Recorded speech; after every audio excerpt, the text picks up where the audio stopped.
નમસ્કાર, super prime ટાઈમમાં આપનું સ્વાગત છે. હું છું અક્ષય. બુલેટિનમાં સૌથી પહેલા વાત કરીએ લોકસભા ચૂંટણીની, એટલે કે ભાજપમાં મંથન બાદ મુરતિયા નક્કી છે, જાહેરાત બાકી છે.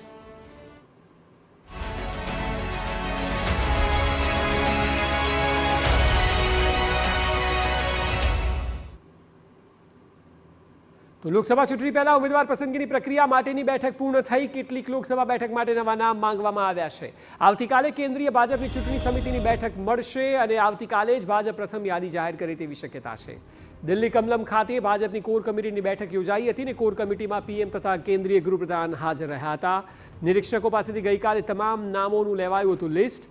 વર્તમાન ધારાસભ્યને લોકસભાની ચૂંટણી નહીં લડાવવાનો નિર્ણય લેવાયો છે. મહદઅંશે વર્તમાન એમપીને રિપીટ કર્યાની રજૂઆત અંગે બોર્ડને અપાઈ માહિતી અને તમામ બેઠક પર 10થી વધુ દાવેદારોએ નોંધાવી છે. દાવેદારી માત્ર 2 જ બેઠકમાં પાર્લામેન્ટરી બોર્ડ એક નામ પર લગાવી છે મહોર.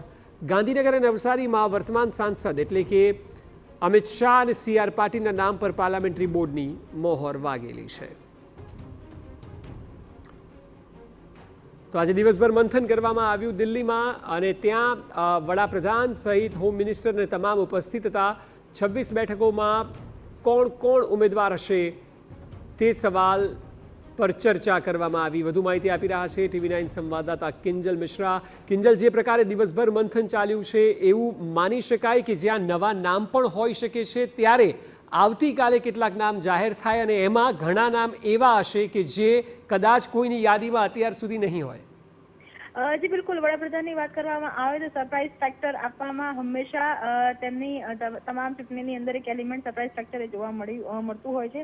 આજે પણ કોર કમિટીની બેઠક હતી, તેની અંદર હાલાકી વડાપ્રધાન ઉપસ્થિત નહોતા રહ્યા, પરંતુ કેટલીક લોકસભાના જે નામ છે તે પાછા મોકલવામાં આવ્યા છે અને એ જગ્યા પર નવા જે નામો છે તે મંગાવવામાં આવ્યા છે. શોર્ટલિસ્ટ છે તે નામો થઈ ગયા છે. આવતીકાલની વાત કરવામાં આવે દિલ્હીમાં જે કેન્દ્રીય તેની બેઠક છે તે 4 વાગ્યાથી યોજાઈ રહી છે. 6:30 વાગે વડાપ્રધાન પણ બેઠકમાં હાજર રહેવાના છે અને મોડી રાત્રે પહેલું જે લિસ્ટ છે તે જાહેર થાય તેવી પૂરેપૂરી સંભાવના છે. અને પહેલા લિસ્ટની અંદર ગુજરાતના પણ 10 થી 12 નામો શોર્ટલિસ્ટ કરી અને જાહેર કરવામાં આવે અને તેમાં કેટલાક નવા નામ પણ હોય તેવું પણ હાલમાં જે રાજકીય વર્તુળો છે ત્યાં ચર્ચા ચાલી રહી છે. જી બિલકુલ, આભાર સમગ્ર માહિતી બદલ.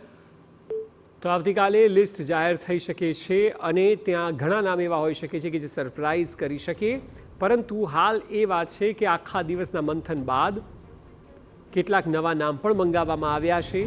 એટલે હવે રાહ જોવી પડશે લગભગ 24 કલાકની આસપાસની કે જે આવતીકાલ રાત સુધી પહેલી યાદી જાહેર પણ થઈ શકે છે.